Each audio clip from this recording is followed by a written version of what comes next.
Hey, Dean, I see a dog. Oh. I have two. You probably won't see the other one though. Oh, there's Jillian. Hi, Jillian. Hello.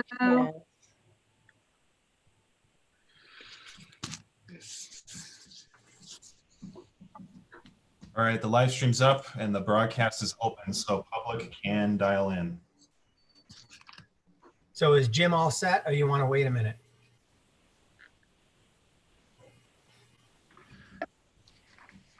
Let me text Dan.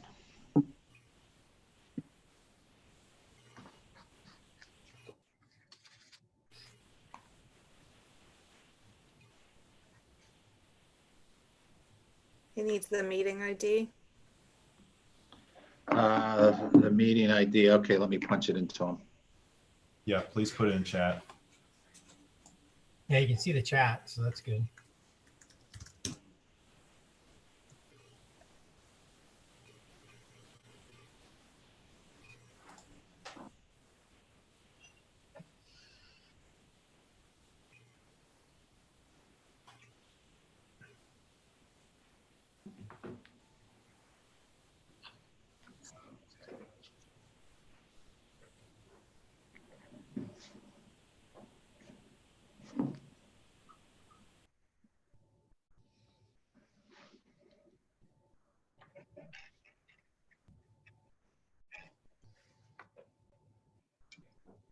This looks like happy hour, but nobody looks happy. I know. Well, how many of us have been on these calls all day? Yep, absolutely. I told Len yesterday, I'm like, I haven't spent so much time in my office chair in years. You know what I mean? Uh-huh. Yep. And you're realizing just how bad that office chair is, aren't you? Exactly. Time to order another one. One wicked cheap. There's only a little bit of duct tape on it. Yeah, I don't know how you guys sit all day. We stand for the 12 hours. So these, even two meetings in a row kill me. I actually set up in my home office. I have my desk, but then I also have a standing desk right next to me. So when it gets to be too much, I just lift it all up and Nice. up there. Yeah. I got the wireless headset, so I just walk around. Well, I'll put in for the budget for stand-up desks then, if that seems to be the. Yes. Gonna need one of those pedal bike desks too. Yeah, with the treadmill and stuff. Yes. So you can have your people talk to my people. How are we doing with Jim? Anything? Oh, please. Hey, Jim. Oh, yeah. Didn't take it that long to dial in.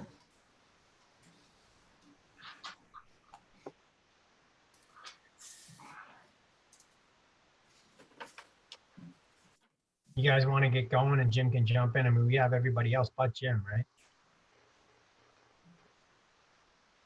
Yeah, I think everybody's here. Yeah, so let's get rolling and hopefully he makes it on. I mean, he's got everything. Jim, is everything okay? All right, so we'll see. All right, so calling the meeting to order. It's 6:04 and proof of posting, Bill. Yep. All right, cool. And so, Yep. Do you have your little speech? oh man, I didn't know I needed it for this meeting too. Yeah. I don't have it in front of me. I can pull it. I don't have it in front of me.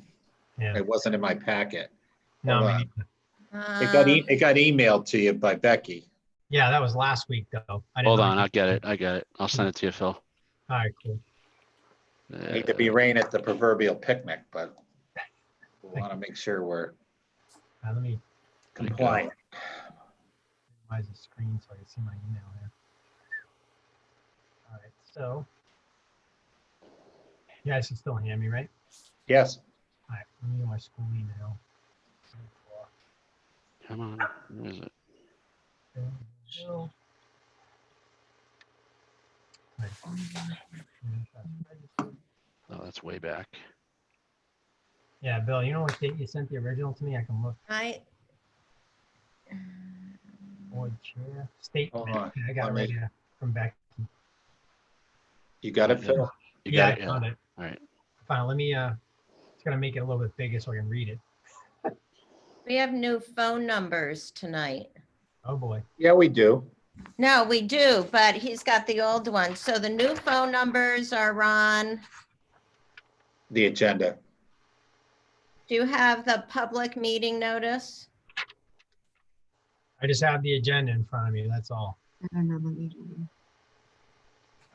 I can take a picture and send it to you. Oh. I just have to find my phone. Marge, if you want, when it gets to the phone numbers, you can read it. How about that? That's fine. All I'll right. read the numbers.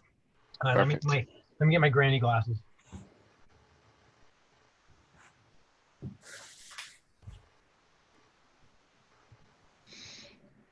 No, it's a recurring issue. Okay, so as chair of the Hooksett School Board, I find that due to the state of emergency declared by the governor as a result of the COVID-19 pandemic, and in accordance with the governor's emergency order number 12, pursuant to executive order 20-04, this public body is authorized to meet electronically. Please note that there is no physical location to observe and listen contemporaneously to this meeting, which was authorized pursuant to the governor's emergency order. However, in accordance with the emergency order, I am confirming that we are providing public access to the meeting by telephone with additional access possibilities by video or other electronic means. We are utilizing Zoom for this electronic meeting. All members of the Hooksett School Board have the ability to communicate contemporaneously during this meeting through this platform, and the public has access to contemporaneously listen and, if necessary, participate in this meeting through dialing. Marge? Oh, okay, yes. You will dial 1-929-205-6099 or 1-312-626-6799 or 1-669-900-6833 or 1-253-215-8782 or 1-305-715-8592 or finally 1-346-248-7799. Dan, do webinar ID? Yes. The webinar ID is 989-7590-4801. Cool. Do we need a password? Yes. Password 573493. Okay. So B, providing public notice of the necessary information for accessing the meeting. We previously gave notice to the public of the necessary information for accessing the meeting, including how to access the meeting using Zoom or telephonically. Instructions have also been provided on the website. Providing a mechanism for the public to alert the public body during the meeting if there are problems with access.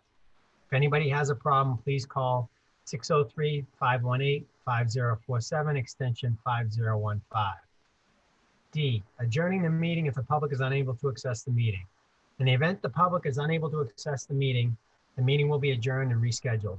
Please note that all votes that are taken during this meeting shall be done by roll call vote. Let's start the meeting by taking a roll call attendance. When each member states their presence, please also state whether there is anyone in the room with you during this meeting, which is required under the right to know law. Since Leanne, Leanne's not here, right? I'll do the roll call. Phil? Here. I'm trying to go through the list. Kara? Here, do we have to say if there's someone in the room? Yeah, you got to say where you are. Thank you for reminding me. I'm home and there's no one in the room. Greg? I'm home and no one in the room. Wayne? I'm home and no one in the room. Let's see, Lindsay? I am at home and hopefully nobody comes in the room. Jillian? I am home and no one's in the room. And I'll go around the Dean. Can you, for the record? Yep, I'm home and my wife is in the kitchen cooking for us. Meg,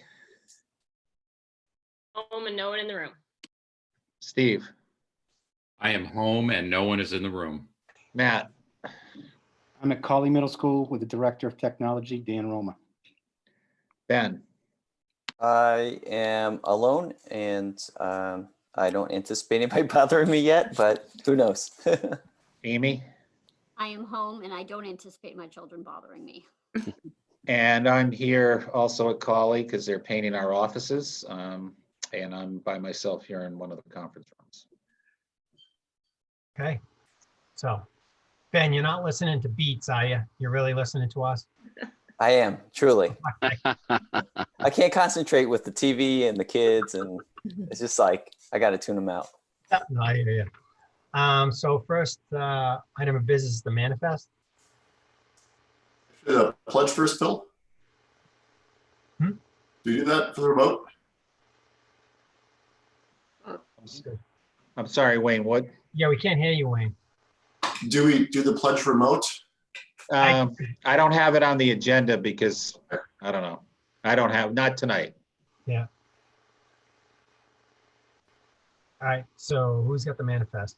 I have the manifest and, all right, so I will make a motion to approve April 21st, 2020 manifest in the amount of $2,270,900.75.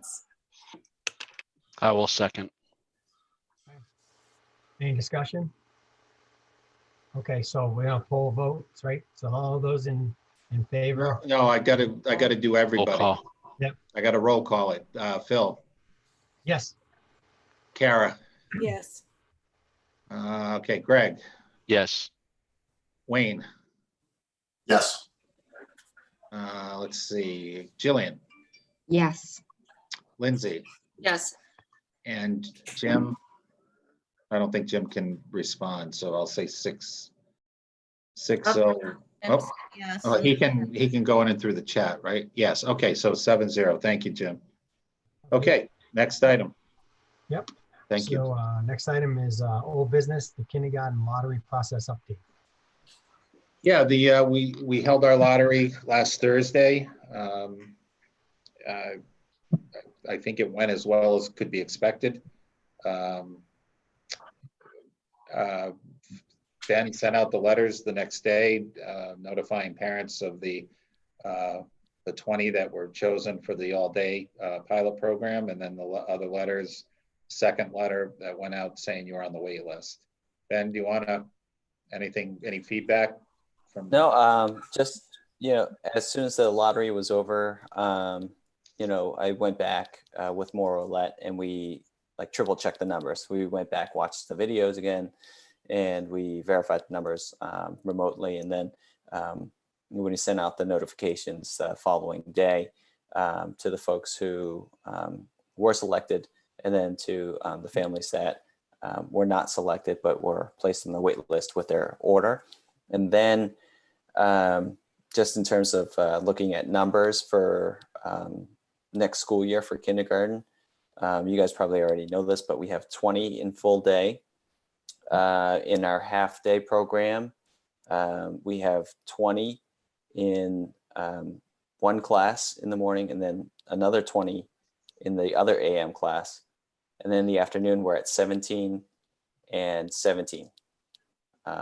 So our numbers are very strong right now. Very strong. And the only other thing was, we did a couple of dry runs with Dan and Marge. One of the things that we didn't plan for was, for example, slot 44, and you get number 46, and then I would lose track sometimes of where I was. It was a lot harder than I thought it was going to be. So there was, I misspoke a couple of times, but Ben went back and Dan went back, and we notified a couple parents of, the misstep. But all the numbers were drawn, and they were drawn in the correct order, and we recorded them as such. Hey, Ben, so not, so that's a total of 94 kids. Is that normal for our kindergarten class size? It's actually close to what we've projected. We projected around 90, 91. But it's still very early. I think that, given, some of the initial requests, they were kind of, pending, whether or not they get in or not. Some families may pull out of the program completely because their circumstances may have changed. They may need more of a full day situation, and they may go outside of the school district for such a program.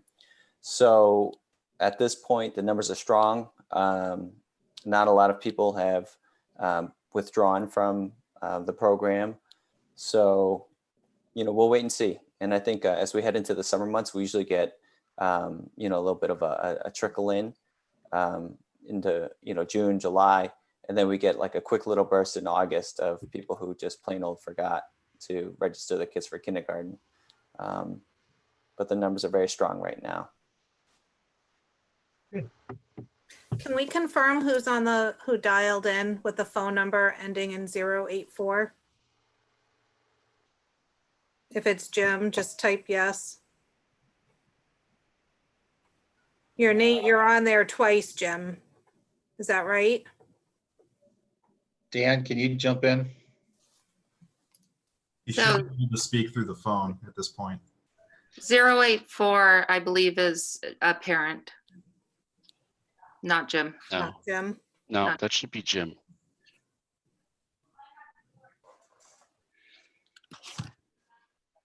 Oh, so he's saying that's It is him. Jim. Okay. Yeah. Well, isn't that a funny coincidence? Two people. Mhm.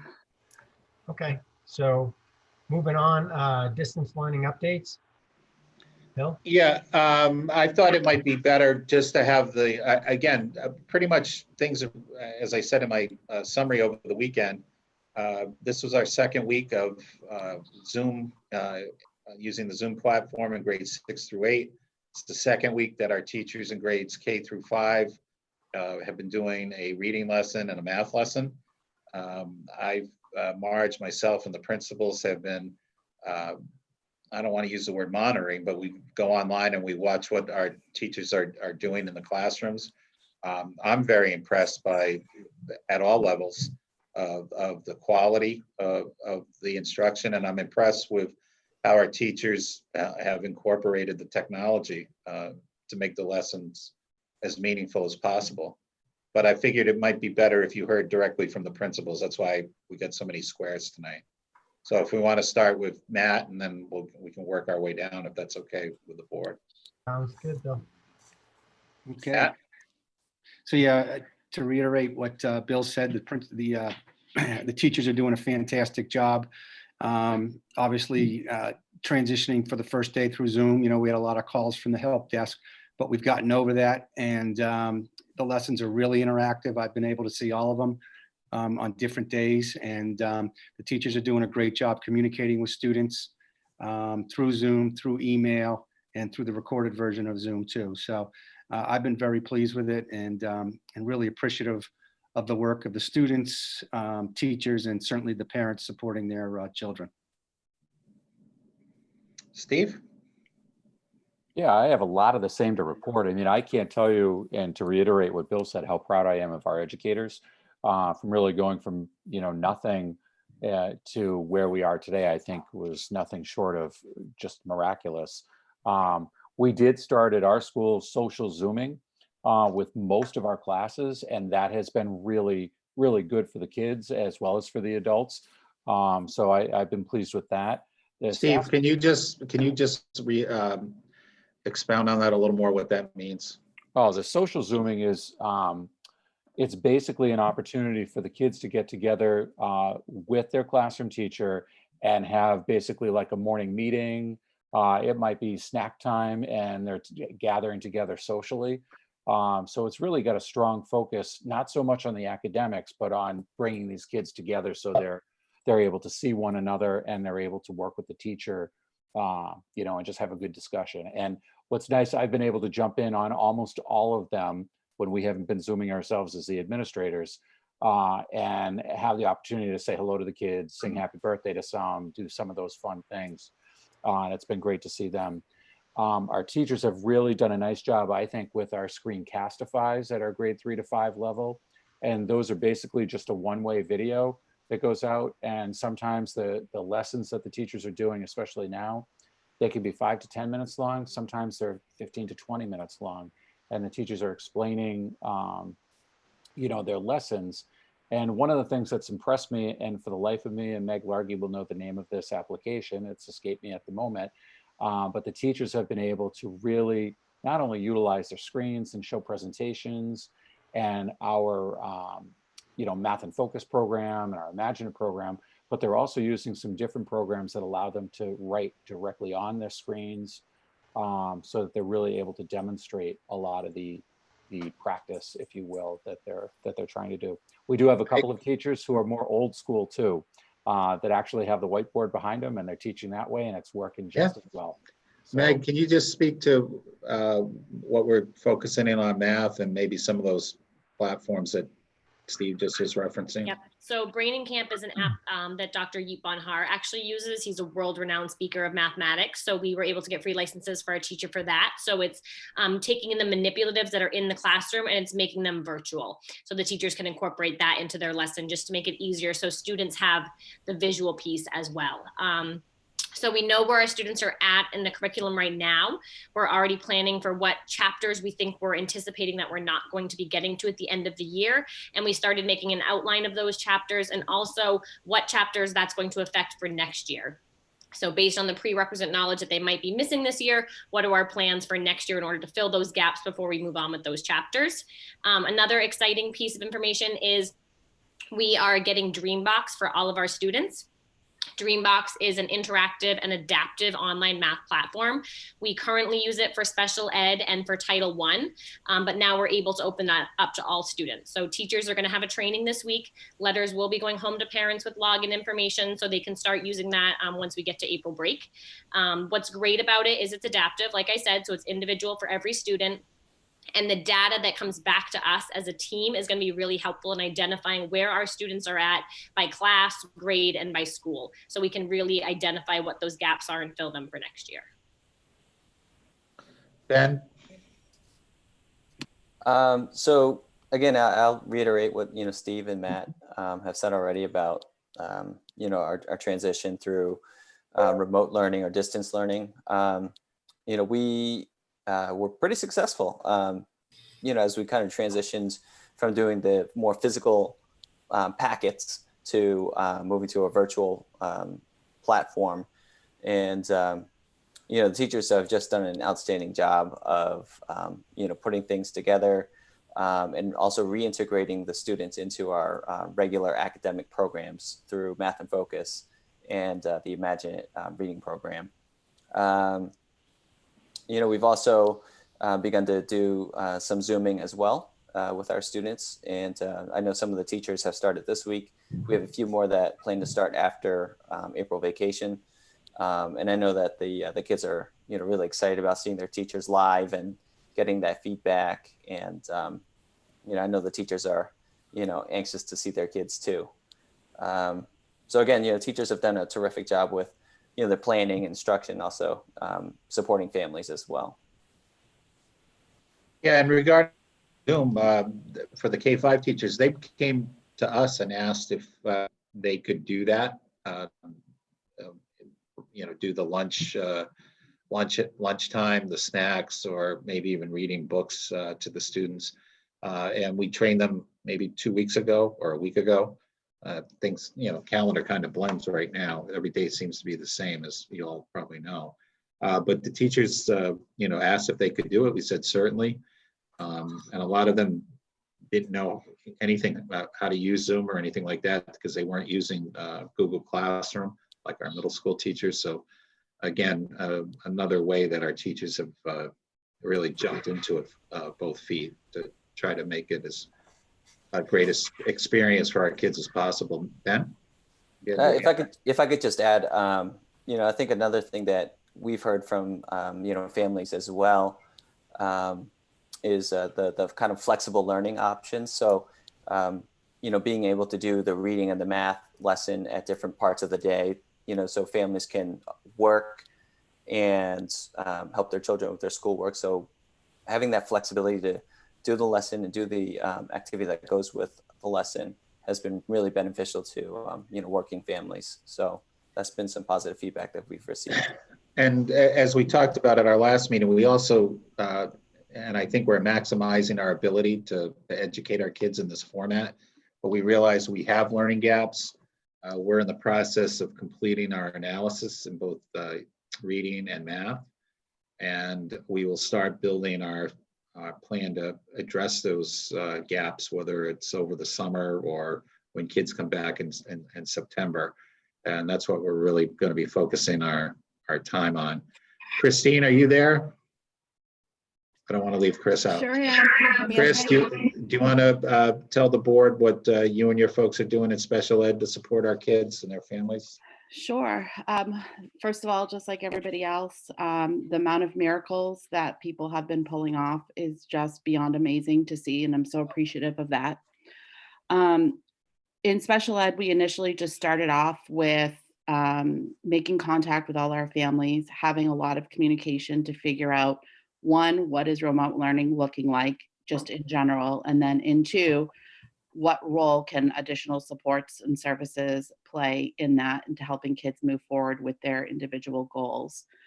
We had some staff start Zooming with kids as early as 4 weeks ago. And I'd say the majority of everybody else, it's been about 3 weeks. Through communication with families, each student's plan has kind of been redeveloped with what's needed right now, what level of support, what level of intervention, what level of materials. And we have all that well documented, so that we can look back and keep having those open conversations with families about what have we been agreeing to along this way, and are we making changes and adjustments as we grow and evolve.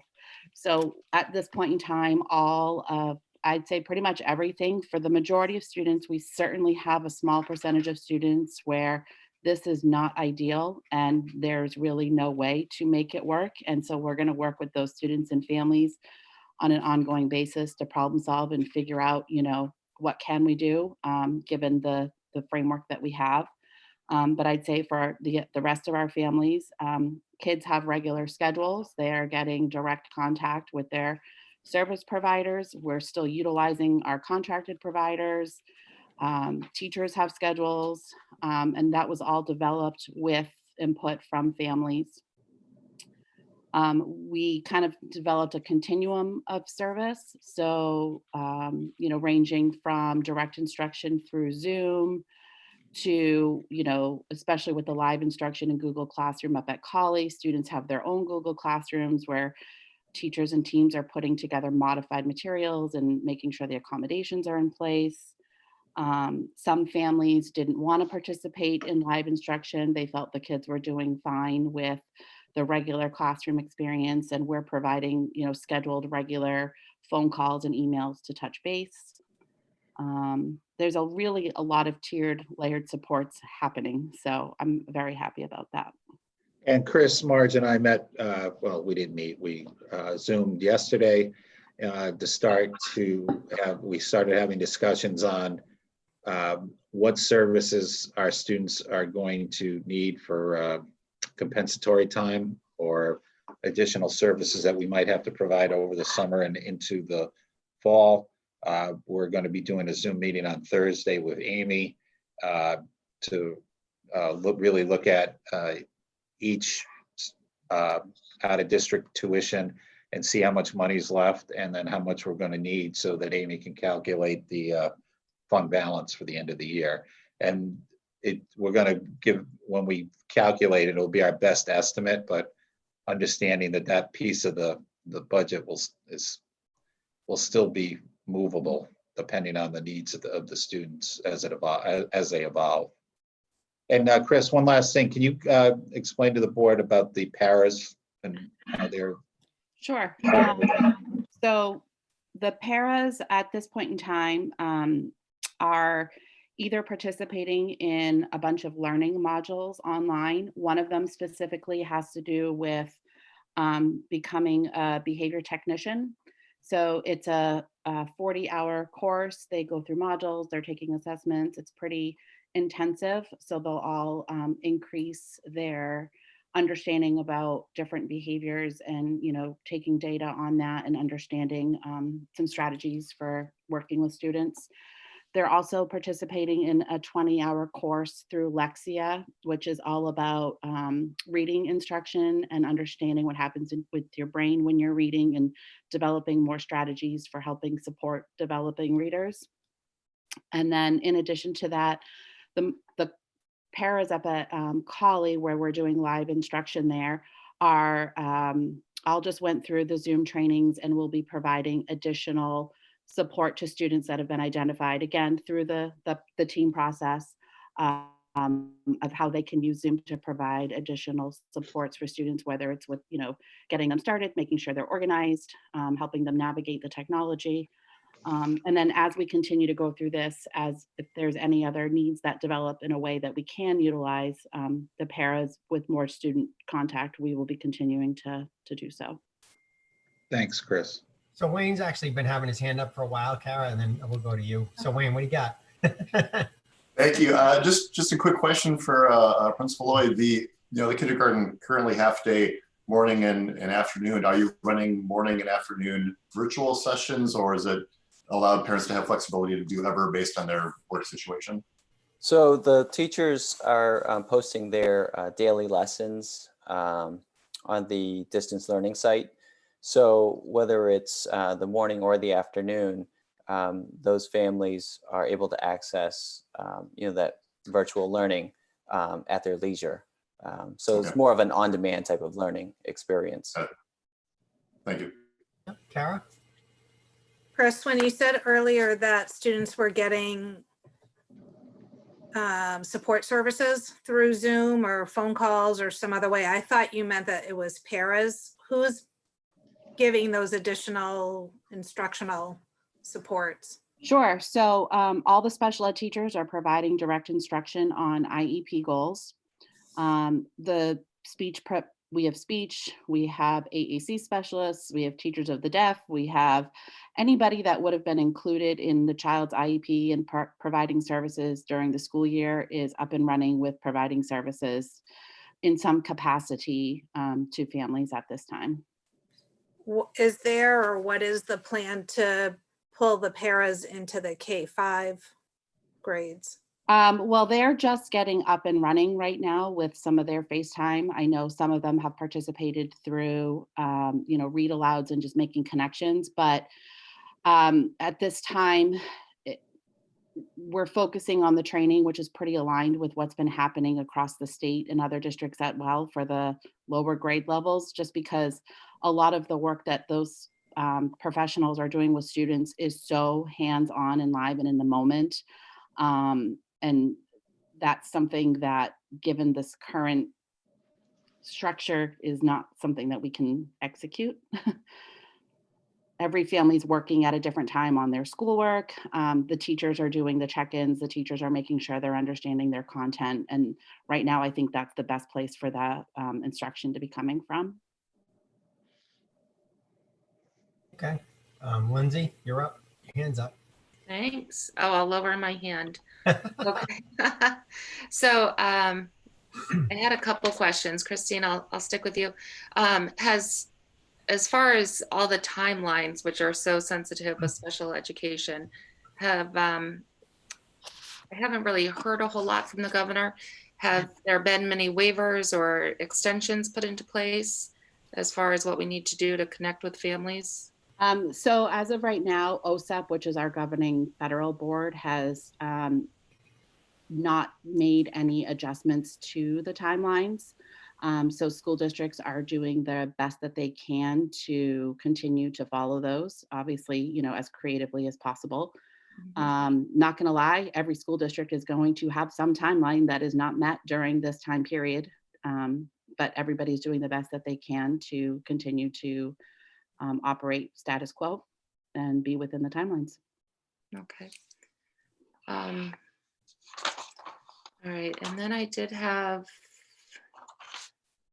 simple question, Megan, is that Dreambox for just the K through 5? Nope, it'll be K to 8. So it's for intervention all the way through enrichment. It truly adapts to the individual learners. Very cool. I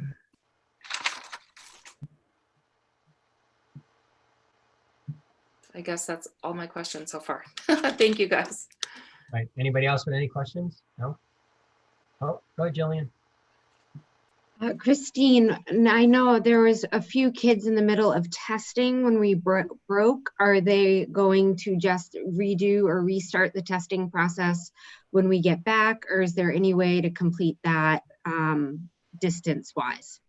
So each team is supposed to be meeting to discuss. So anybody that was already in the start of testing that it kind of came to a halt, those families have all been contacted and those teams met to make plans based around the information that they had at that time and what they need to do to move forward. We also have received new referrals during this process, and the teams are meeting on those to make determinations about what they can and can't do. We're exploring with our evaluators. Obviously, this has continued to be extended repeatedly. Initially, with just a couple weeks off, it wasn't as big of an impact, but now that we continue to move forward, testing needs to be valid and reliable. And so it's very challenging because you cannot execute every test necessary through this platform. Right. So the short answer to that is we're working with each individual student and team to make the best decision based around the information that we have. And there are cases where we're not able to move forward with testing, but we're just moving forward with providing supports and services, and then we'll revisit the testing when we're able. Okay, thank you. Okay. Lindsay, has your hand back up again? Or I did, I remembered my other question. All right. So as far as attendance, are we able to see, I know you're able to take attendance when it's live, when the kids, jump onto Zoom, but are we kind of taking attendance also based on those who get onto the recorded? We have sent emails out to parents and principals, please jump in. We discussed this last week, asking parents to tell us if their children will not be able to either join in live or in the case of K-5, be able to get online at some point during the day. Guys, did we send those letters yet or Matt? Okay. So we sent our Saturday night, and we've already had a couple parents email us and letting us know, and we've marked that accordingly in Power School. So to answer your question, we're really relying on our parents. I mean, outside of the actual live Zoom classrooms, we're relying on our parents, the merit system to let us know if their children aren't, getting online to do the work. Okay. I was wondering too, if we were able to kind of keep track of the kiddos that don't have supervision throughout the day to see just make sure we're not losing anybody. So, Steve. from Underhill, I've been working closely with the classroom teachers in monitoring, the frequency of contact with families. Who have they checked in with and who haven't they heard from? And it's a very, very, very small percentage. And we're, trying, multiple ways to get in touch with the family and also finding different ways to support the family, depending on what their needs are. And some of it may be technology related. Other aspects of, why they may not be engaged is because of, work situations. Their child may be in the care of another provider. So we're, trying to be creative and flexible with how, the kids are participating in remote learning. But if we're not getting feedback from families, we are looking at ways to, support them. Yeah, and I would concur with exactly what Ben said. We're really, doing our best. If there's any question, which we have very small numbers that are not participating, if we have any question, the teachers are reaching out, I'm reaching out, and I have our guidance counselor reaching out as well and providing, trying to make those connections as well. And I think we've been very successful with reaching the families. So. I don't know. Oh, Yeah, I'm sorry, just Greg. real quickly, on the technology part, do we have any laptops that we've lent out to parents, or have we gotten into that? Are we doing that? Okay, Yes. that's all. Yes. Thanks. And Dan's available because I've been working up here all week, and I know he's been doing it since we started. Dan is always meeting with parents here, either fixing the Chromebook or giving out spares if he can't repair them. Okay, So, thank you. Kara, I think you had your hand up. I was just going to share, Pinkerton did a webinar today on student engagement, which was really great. And it was just a lot of like behavioral modifications, different ways parents can talk to children to get them more engaged. I believe I was there for the live part, but I think it was recorded. It might be something, Bill, you might be able to get to pass out to families. Okay. I don't know. There may be other ways, but I thought it was good. Okay, we'll take a look at it. Yep. Jillian, you got your hand up again? Yeah, I know that no one's in an amazing rush to get those large packets back, but there has been a lot of talk about the parents, and I think they want to know that they did all that work with their children for a reason, and that it's not just going to be not looked at. Do we have any plans on, I know I have 4 kids in the district and not a lot of their stuff's it seems to be needing to be taken a photo or checked back in at the lower levels. How are we gauging the work, or are you ever going to collect those packets? Do we have a plan? So for days 1 through 15, we've already begun looking at a strategy on getting some of those materials back. We have a few things that we have to outline with just the families and consider the logistics around the CDC guidelines. How are we going to get things back safely without having multiple people in close vicinity? So there are a few logistical things that we're working through, but there's going to be a plan to get the materials back. The feedback that the teachers are providing are based on at least 3 assignments. I think at Underhill we are 3 assignments for K1 and 2, and the teachers are basing their feedback on those specific assignments, and those assignments are also being counted towards their final grade for the trimester. Steve, you're on mute. There we go. I would say, very similar to Ben, we're looking at 3 assignments per week, and the teachers are identifying those on their individual distance learning websites. We also have at the 3 to 5 level, a majority of my teachers now using the Google Classroom platform, where they are providing direct feedback to students right within Google Classroom and even through Google Docs that they have shared with the students. That feedback loop is there. It just might look slightly different between Underhill, Memorial, and Colley. So. Okay, are we good? Question. Yep. Sorry. Just curious, those first few days, if parents have not retained all of the, I almost said medication, all of the. They might need that too. Going crazy. Yeah, what if some of that has not been kept? Honestly, Lindsay, when I look at it, I'm looking more from after those first couple of weeks, where are we now? And yes, the packet information is very important, and we wanted the kids to complete that, and they did. I know so many of them completed and have sent in that information, but I also know that you guys have busy households as parents who are in this forum here, but then also our Hooksett parents have very busy households. So if some things go missing, they go missing. We'll figure that out.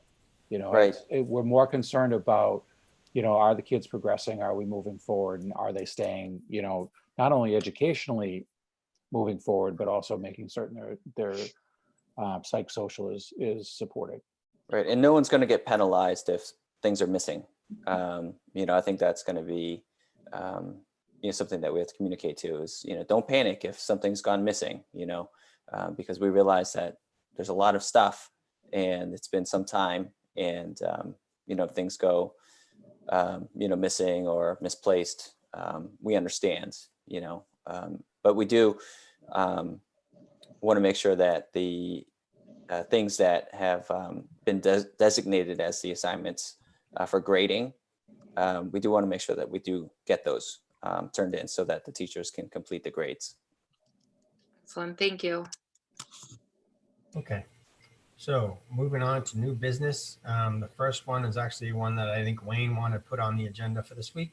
So public participation in virtual board meetings. I know, Bill, you've done some work on this, I think. I looked into it. And Dan's can chime in now.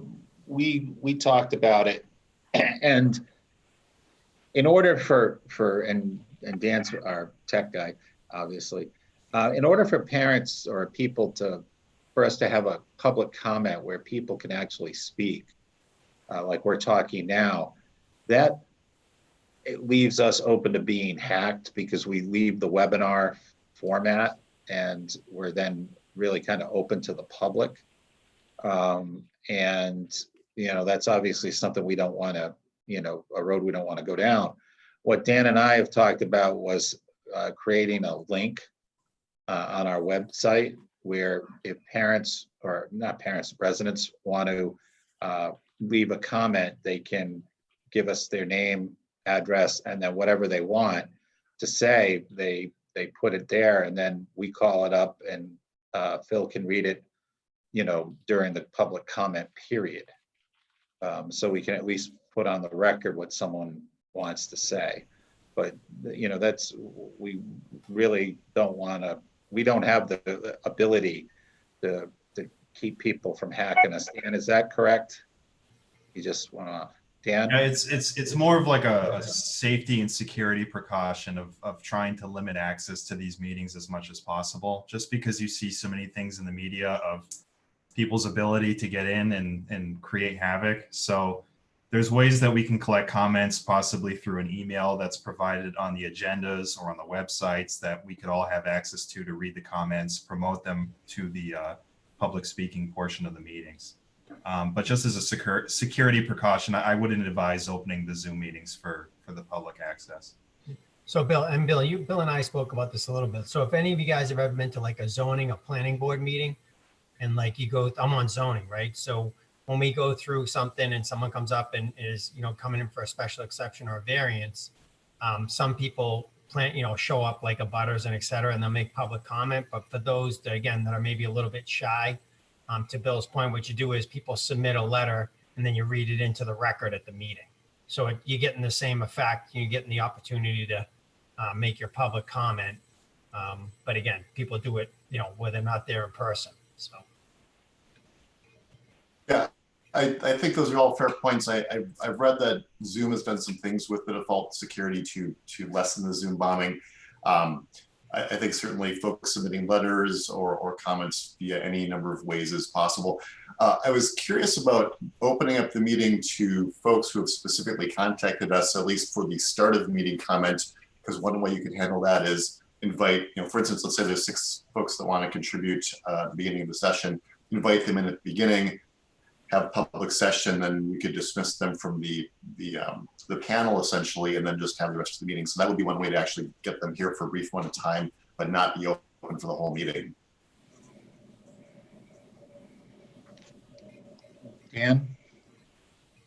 The way that we're currently configured, the ways that I could do it are inviting them as panelists, which would make them the same level of access that you have. Second way is to have them call in. We can't have I guess we could have the callers call before the meeting begins, but unfortunately I'm unable to see the full string of numbers when someone calls. So I can identify the final 3 numbers of someone calling and promote them to speaking, but that doesn't really give me the warm and fuzzies, I had enough time with Jim today, yeah. Right. Well, you guys get started. Just having complete control over the situation, I would just feel more comfortable if I had more ability to weed people out. But just given the way it works, it just, I don't have complete confidence in the way that it's set up. Hey, Lindsay, your hand's up. Up, okay. Yeah, I did just want to add, I've now had 2 Zoom meetings for the public and non-public session of the Board of Pharmacy. Last time I did notice we got up to about 118 participants and all could chime in. They were very nice to ask the president for, they raised their hand before speaking. But, you know, I know the invite I get looks very similar to the one I get for ours. So, you know, maybe we could see if we do need to go into June or beyond, you know, we could look at it a little bit more and maybe open it up. And again, I mean, I've been here the least amount of time for the most part. The board meetings are run here. Folks get 2 cracks or bites of the apple. They get to speak before the meeting, at the end. They don't get to speak to individual issues. So if somebody wanted to speak, I mean, before a meeting, it's possible we could loop them in, you know, so that they could do their, whatever they want to say in this format. But I'm not sure, I mean, we'd have to work on the back end to see if that's even feasible. Hey, Karen, go ahead. Yeah, I just wanted to draw your attention to Jim's comment that the town is trying something similar this week. And he seemed to like the idea of letters and emails. And I obviously it's important to have the public input, but if you invite them in, then you have to kick them out for the rest of the meeting. And that's an uncomfortable and awkward thing. So I think if we give, like I could have a second screen and someone's monitoring the comments on the SAU or the school board page on the website, and we read it into public comment. I think that makes sense. So yeah, Lindsay, I think, Lindsay, the point you were making too, those are all professional folks in your group, your peers on that call you were talking about with 118 people? yes, they were all pharmacists or. Yeah, so that would be the difference to me again, right, guys? So we're all board members here, you know, admin folks from the district. When you open it up to Joe Q Public, you never know what you're going to get. So again, if people can send in the statements that they want to make, I mean, because in board meetings, right, we don't back and forth with people now. You know, I mean, we just let them make their statement and then we move on, and maybe we'll address it at the next meeting or something like that. So again, if someone wants to be heard, again, their comments will be written into the record. And I mean, Jim, like I say, read into the record, I should say.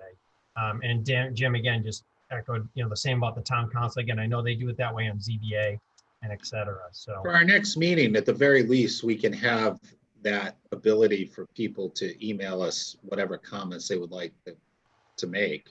And then we can read them prior. We can have that for our first meeting in May. And again, the issue is, again, I think we're having a lot of discussion about this. At the end of the day, how many people spoke at the meeting in the last 2 years? Handful, I think. Like this past year with the kindergarten, we have maybe 5 or 6 people speak. So. And I think, and people might be able to, and again, I guess it depends on the person. Somebody might be able to articulate their thoughts a little bit better if they, you know, write it out, versus a lot of people don't like to speak in front of people. You know, groups of people might be make people a little less anxious if they know they could just submit something, a little narrative. Well, and especially now that we're on YouTube, right? So, no, I think it's fair. If we had a way to submit letters and give folks the opportunity, I think that's great. I mean, you talk about being lonely at school board and lonely as budget committee, because I think we had one person before our public hearing the entire season last year. So, so that's lonely. But you guys aren't doing it for the glory for elected officials. Well, the thing is, again, I mean, we've all been here when it's been crazier, most of us. And again, when you have some nuttiness going on, you get a lot more folks that show up, but things are running fairly smooth, right? And the folks that come in that speak are calm and very respectful and that type of thing, but it can definitely get out of hand pretty quickly. Yeah. And hopefully by June, the social distancing, you know, for group, maybe we'll be able to get back to less than 50, like we were before all this started, or as it was starting. So maybe it will address itself, you know, by June. But probably for May, we would have to do it this way. I'd be okay with that. All right, so I think we're in a good spot there. So Amy's up next. Underhill roof bid and Amy, you here? Actually, Dean's going to speak to the Underhill roof. Okay. Being that we're in the shutdown right now, Yeah. he was asking the question if we could start the project sooner rather than later, now that we won't be returning to school until the fall. So Dean has some information on the roof bids and the whole idea of when the project could start. But what we really need from the board is there's a policy, DJE, which is your bidding policy, that we really won't be able to go out to bid if we wanted to start this project now in, say, May. He does have 2 quotes, I believe, from when he had gone out before. I could be wrong. When we had originally gone out, Dean, a couple of years ago to start the trust fund. Yeah, I've got Therian Roofing. I don't have in front of me the original proposals from 5 years ago when we started this. My understanding is, though, that Ray Gagnon, my predecessor, did do the bid process originally when we first started this the 5 years of articles and then leading to this. And I believe we had chosen Therian at the time to be the contractor, and I have contacted them about updated budgets, which we had talked about for this last year. And I have the final quote, which is actually significantly lower than what I thought it was going to end up being, which is a huge bonus. Yeah, exactly, Phil. So because the policy says that we will go out to bid whenever it is feasible, we would be looking to have the board waive that policy to see if we could start that project in May. Because a warrant article did pass that said that we could take the funds out of the trust fund. So we have those funds available to us to start the project. And we had thought, if we were to come back, Therian had promised to have everything all buttoned up to have the students come back to Underhill, but we're not coming back now. We actually will be able to, start this project and not have to start and stop and finish it over the summer. And I can clarify too, Therian has agreed to bill us after July 1st, which would be the official date that we could have technically started the roof. So it would all follow the legal procedures of the article and all of that. Aaron? Did you say you had a second quote as well, Dean? A recent one, correct, Dean, compared to the one they gave you from before? Yeah, I have the 2 from Therian. The one that I brought to the board last year was the 537,000, and that's when we asked for the additional funds in this year's vote. And then I went to them again, and they didn't realize that we were going to be doing it all as one package. They thought we were going to do different sections. And because of that, we got a significant decrease because they're going to have all their equipment on site already. They don't have to worry about transporting stuff, materials. And especially if we have the ability to start early, that kind of gave us an incentive too, to try to lower the price and make it a lot more feasible for us. What's the price? The current price is $465,520. It's approximately $75,000 less than last year. I'm sure part of that is the putting all the sections together, as well as the current climate. Dan Therian admitted to me that they have a lot of commercial customers that canceled jobs because of what's going on. So it's trying to get their people continuing to work, which is part of the reason he wanted to try to start it early, so that they didn't have to worry about laying people off. It was an option for them. So they gave us a monetary incentive to try to do it. Questions from anyone? Lindsay. Oh. Do we have the authority to waive that policy? School board has the authority to waive policy. Okay, so can I make a motion? Of course you can. Okay, I would like to make a motion to waive policy DJE to allow work to begin, or to allow us to not do the bidding for the roof. Suspend the bid process for the work on the roof. That's so much better, yes. I'll second. Cool. All right, so we're gonna pull the board here. Lindsay? Well, discussion, if I may. Discussion. Yeah, go for it. So just, I pulled up the policy right now. So I'm confirming. So the when feasible is around 3 competitive bids. We've got 2, as I understand it. And then I don't see the language in the policy about the next fiscal year piece. I just want to make sure I follow. That that doesn't have to do with the policy the next fiscal year. Okay. That's the They're willing warrant. to bill us. They're willing to bill us in July. So Got the it. next fiscal Okay. year for us starts July 1. Right. Sorry Because about that's when the warrant, wasn't that when the warrant was approved for, was, No, the warrant just said that they were allowing us to remove funds from the trust fund. That's what the warrant article said. Okay. The governing body was allowing us to remove the funds. So Wayne, sorry about that. Any other comment, guys? Anybody else have any more discussion? Okay, so I'll stop pulling the board. So Lindsay, Yes. Jillian, Yes. Wayne, Yes. Greg, Yes. Kara, Yes. Phil, yes, and Jim's a yes. Yeah, he's a Hammond. Okay, so no, that's great. We saved a couple of bucks and help keep a local business running, right? So that's cool. Very cool. Alright. Do we need to do any motions or vote upon Therian Roofing doing the job? Probably should. Yeah, it would be helpful to be clear that the board is, allowing us to award the business to Therian Roofing. Okay, I would make that motion. Second. I'll second it. Okay, Wayne's the second. Jillian's second, close behind. All right, so let's, any discussion? Nope. All right, so pull the board. Lindsay, Yes. Jillian, Yes. Wayne, Yes. Jim, he's yes, yes, yes, and Kara, Yes. Bill, I'm a yes. Greg, Yes. cool. All right, unanimous about that. Thank you very much. Thanks, Amy. So next is the infrastructure grant. Amy, this is another one with your name on it. This is me. So on the 13th of April, I received an email from Amy Clark. She works for the New Hampshire Department of Ed. And she's been working with the Public Infrastructure Fund. I'm sure you guys will remember this. You had received money for the shooter detection system through this grant from the state of New Hampshire.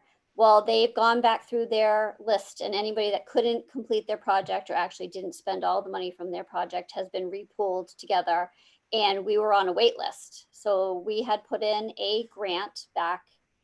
Karen Lassard had put in a grant back in June of 2018 to do an addressable, I'm sorry, not addressable, a security system at Memorial, Underhill, and Colley to allow remote access. So the grant application was for $54,000, and the state has told us that they will give us 80% of that. So $43,200 if we are able to complete this project by December 31st, 2020. So they want to know whether or not we're willing to accept these funds. I would recommend yes. Yes, absolutely. Being that we're in a default budget status, this is huge for us to get the security at the buildings, and it'll cost the district $10,800. That's awesome. Nope, sounds awesome. Jillian, are you asking? Yeah, can I just, so I know that we had a bunch of security upgrades or systems kind of in the works for stuff to do this summer. Are we going to be able to use that money for our already planned agenda, or are we gonna have to come up with new plans? Actually, our budget failed, so none of those projects will be able to be done over the summer. We don't have that funding for those projects. This will be taking out of this year's money. We'll be using, I'll set aside the $10,000 out of this year's funds to do that. Okay. The question for just not just security upgrades, Jillian, but for the other 625,000 that we were asking the voters for, when we do our meeting, our retreat in June, we'll have a number for what the fund balance is for this year. And then we have to, figure out, what we need, what our needs are going to be. I don't believe we'll have enough to make up for that $625,000 cut. So the board will have to make some hard decisions, as to what we need. This obviously helps us out quite a bit in regards to that one line item of the many items that we were asking for. Wayne's got his hand up. Yeah, I just want to, for my if Wes said, I apologize, missing it, the number that we would be eligible for, and then I wasn't on the board when the initial system went in, so is this kind of like follow up to the initial project or something very different? No, this is something very different. This is so we have remote access to the card readers, Dean, correct? That will Got be able, okay, so you can, like this, when you needed to close down the school this year, you had to actually disengage the card reader because Yeah, our so security is so antiquated. yeah, so to go a little bit more into that, we have a card access system at all 3 schools. I'm sure you're aware of that. When we shut down, part of what we had discussed as an administrative team was limiting access to the buildings. I went into each school to try to change the programming, and the programming is so antiquated at this point that it wouldn't even let me change anything. I actually had to have the vendor come out and pull the power to the card access system. And I'm going to have them come back when we decide to open it back up. With these funds, obviously, that'll be part of that. But right now, we have very limited access. Even Ben can speak for Underhill. They can't even add cards to the system anymore. So this is to upgrade the entire card access system.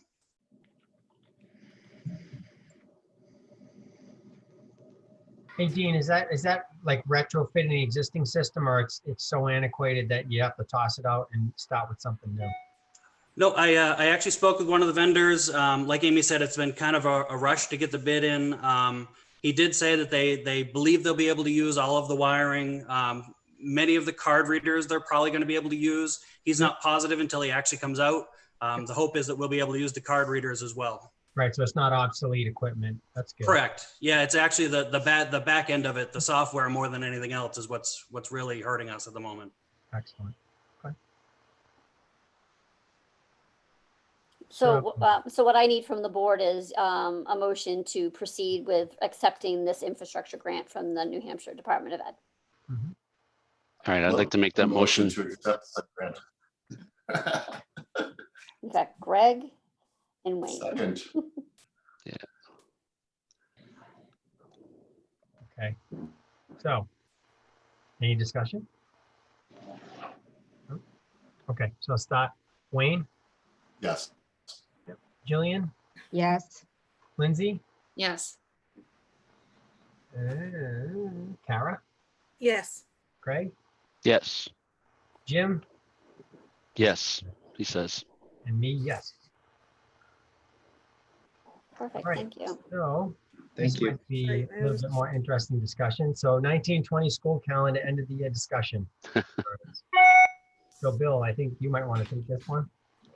Yeah, we got, I got a couple emails from Kara and Lindsay asking, is it possible for the board to adjust the calendar in light of everything that has been going on with our remote learning? And I said that I would put that on the agenda and we could discuss it. So the board, you know, if we do hours here in Tiverton, and I'm sorry, slip where I used to work.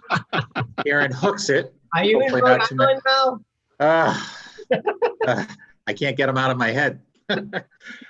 We use hours. In the middle school, you have to do 1,094. We do 1,094 hours. You're required to do 990. And for the elementaries, we do 1,005, and you're required to do 945. If we looked at the calendar and counted out, Marge and I did it today, May 15th would be the day for the middle school. That's 990 hours. So the state, we've had several, not we personally, but there's been several conversations on our weekly calls with the commissioner from districts on, you know, adjusting calendars. And the common thread from the commissioner is, as long as we do the hours, it's really up to the board, individual boards, to adjust their calendars as they see fit. So the big picture is you can adjust your calendar. The question is, if you do, how much would you like to adjust it?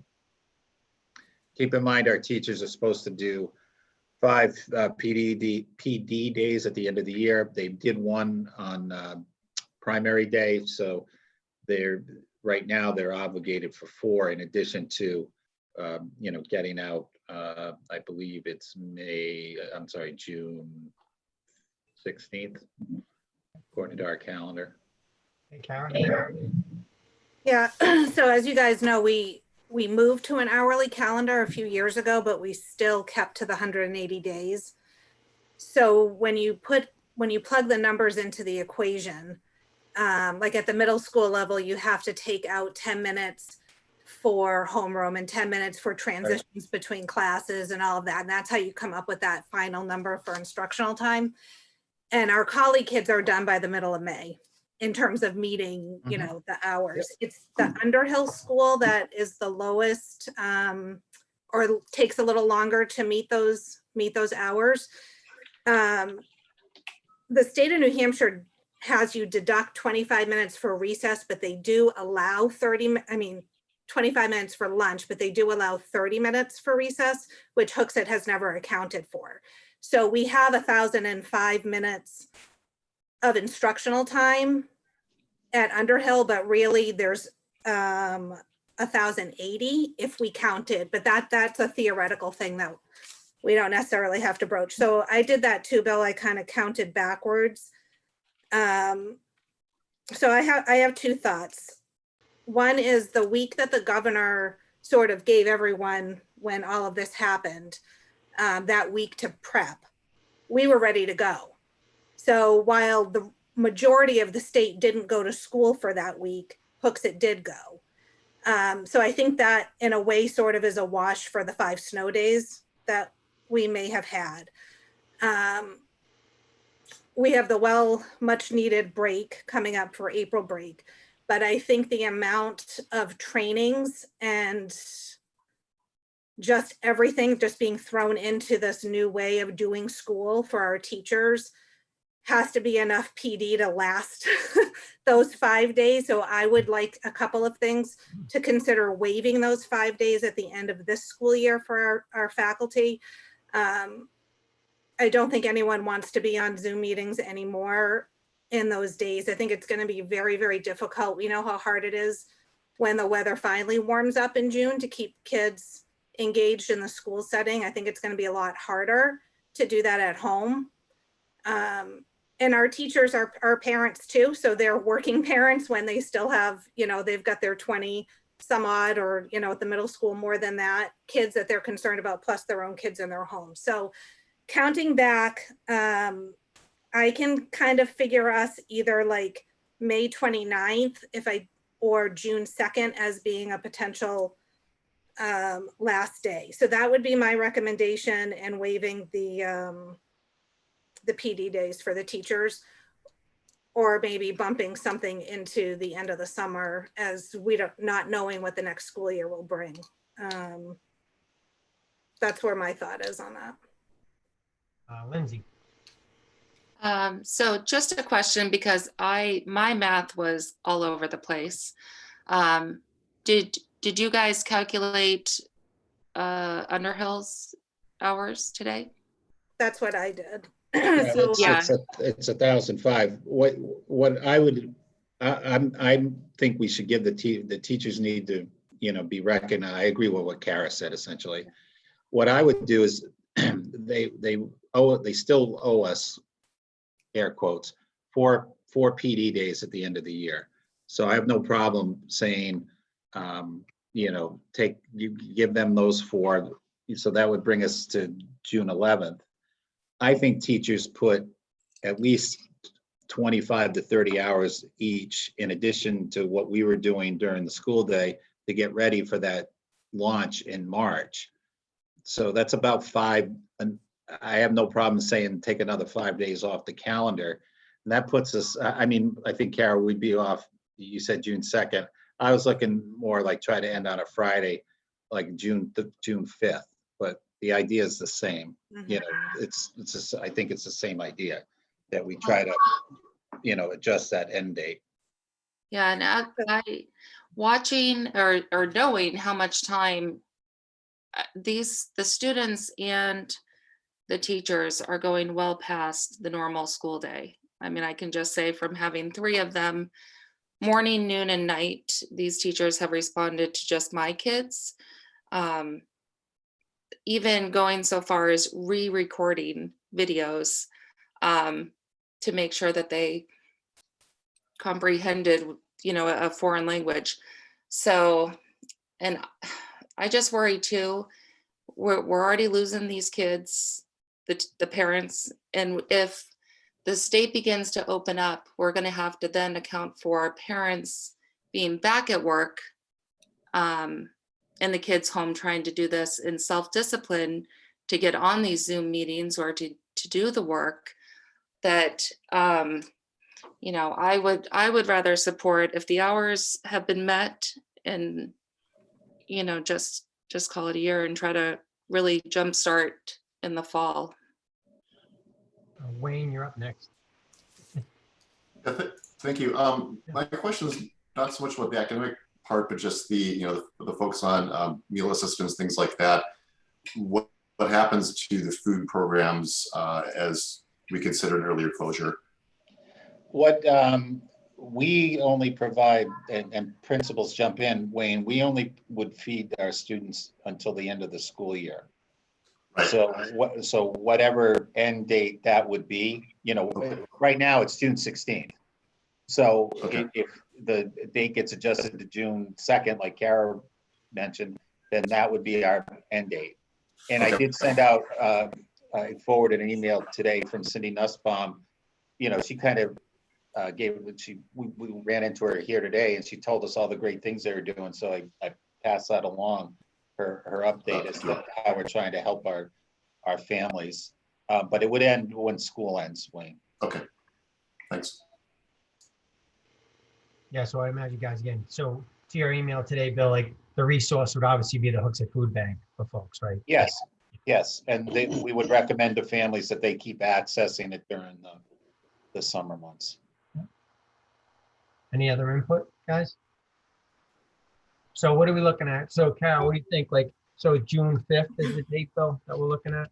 I picked June 5th because I can just, in my mind, I can do the math. It's 4 days for the professional days,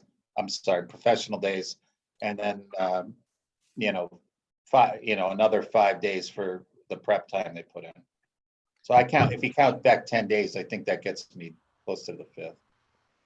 So can I ask again, so when does Underhill hit their 945 hours?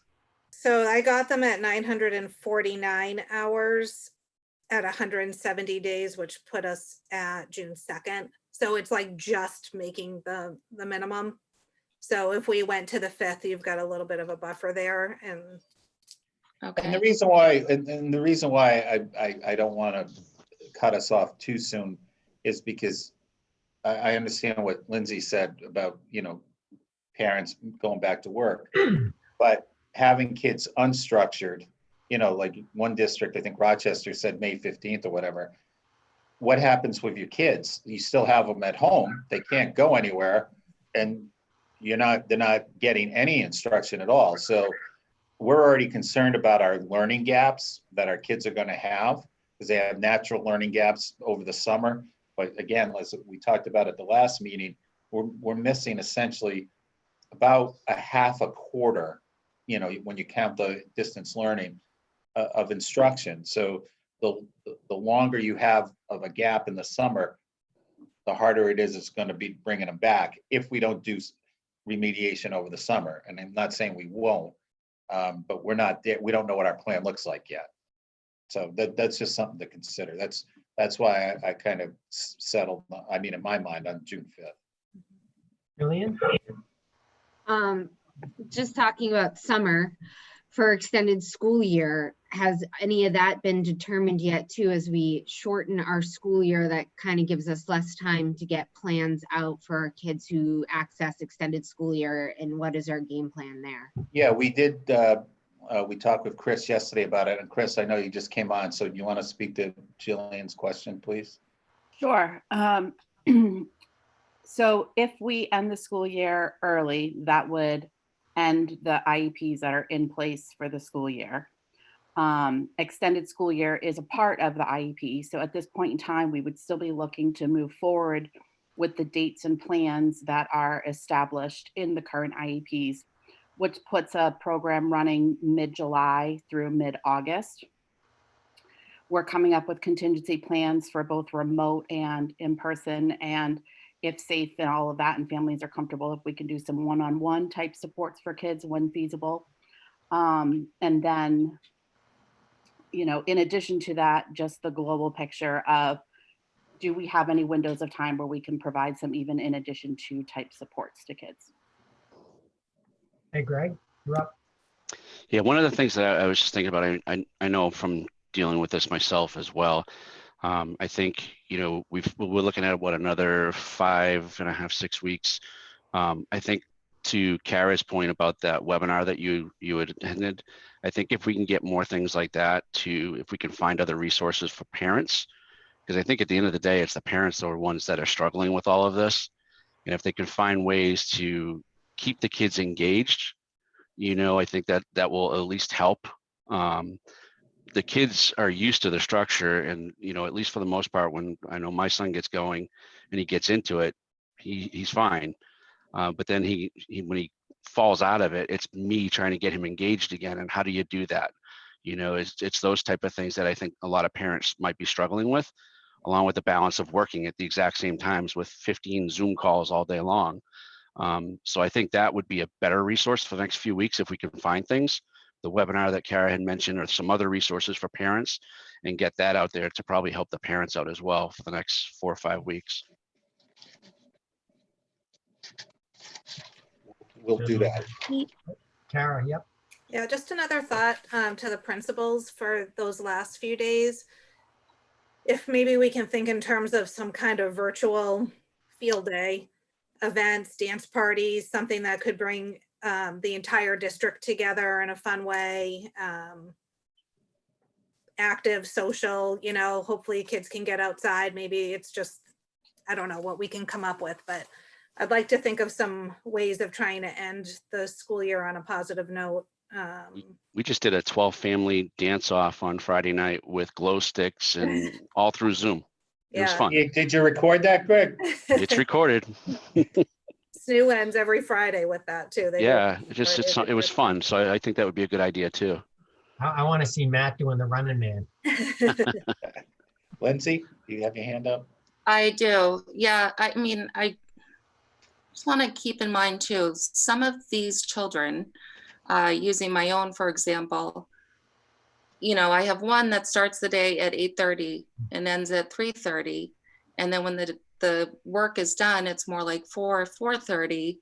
They're doing a lot more hours than if they were physically at school. And even though there's that break during the day, you might get out to walk the dog or something, but you still have to be finishing your schoolwork and getting ready for the next course. So just something to keep in mind.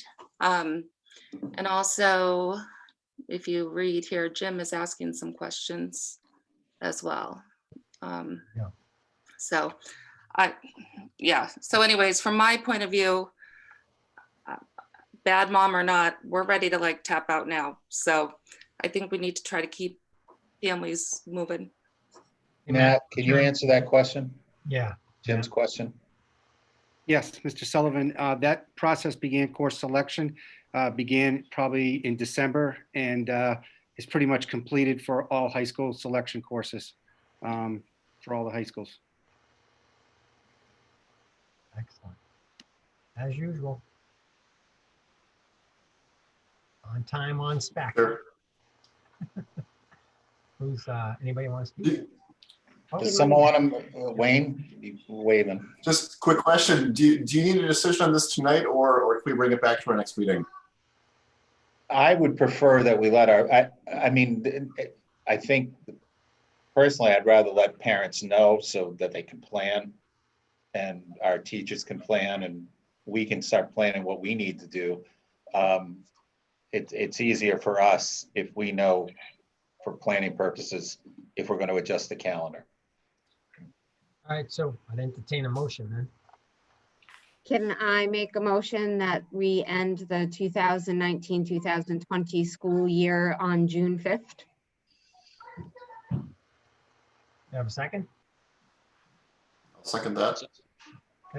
Any discussion? I have discussion. Okay, Lindsay. Are we clarifying that's the end? That's the last day for both students and faculty?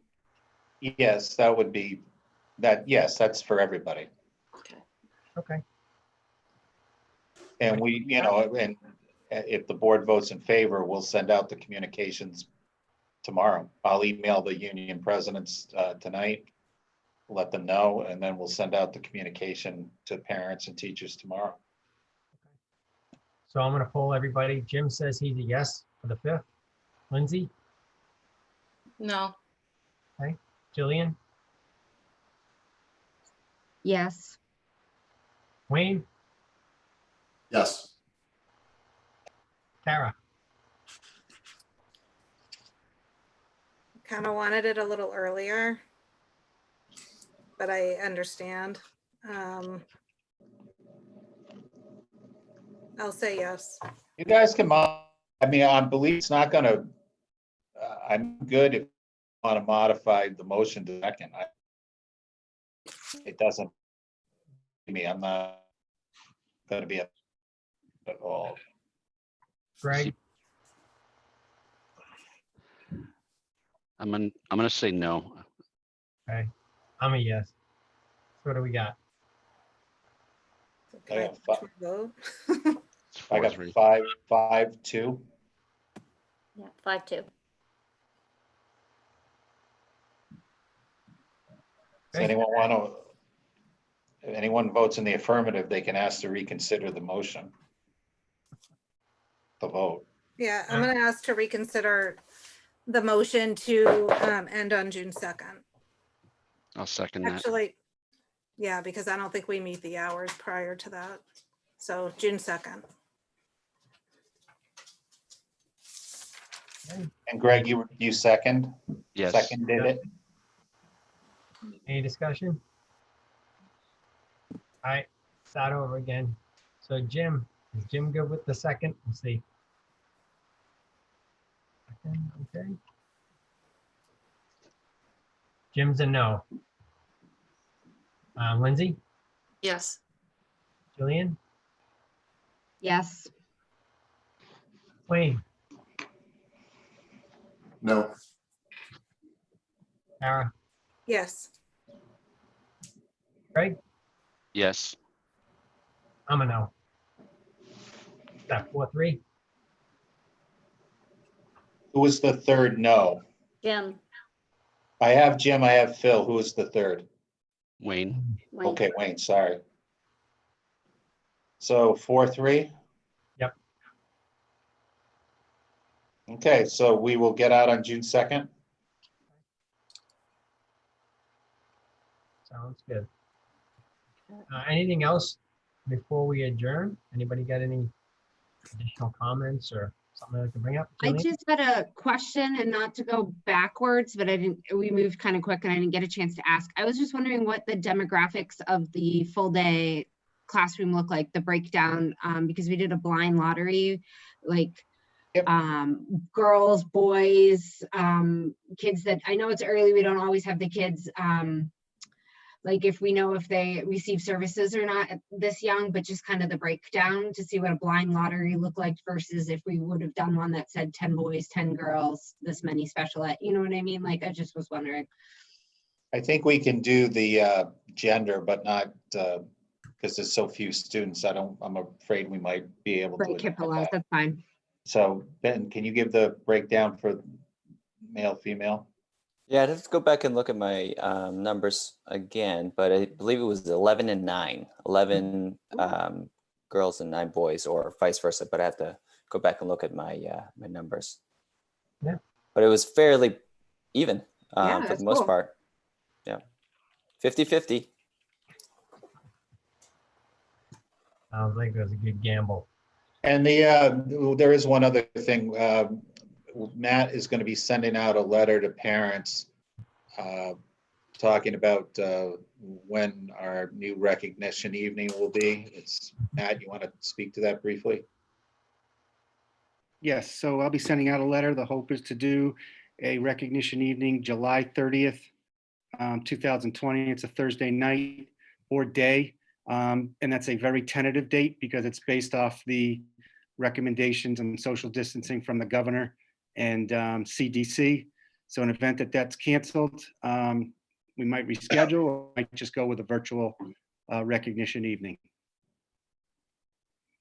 But we're still going to do the slideshow. We're going to still do all the awards. I'd still ask a member from the board to write something up and speak. So we'll do all the bells and whistles, whether we're here, and certainly what the capacity of that event will be.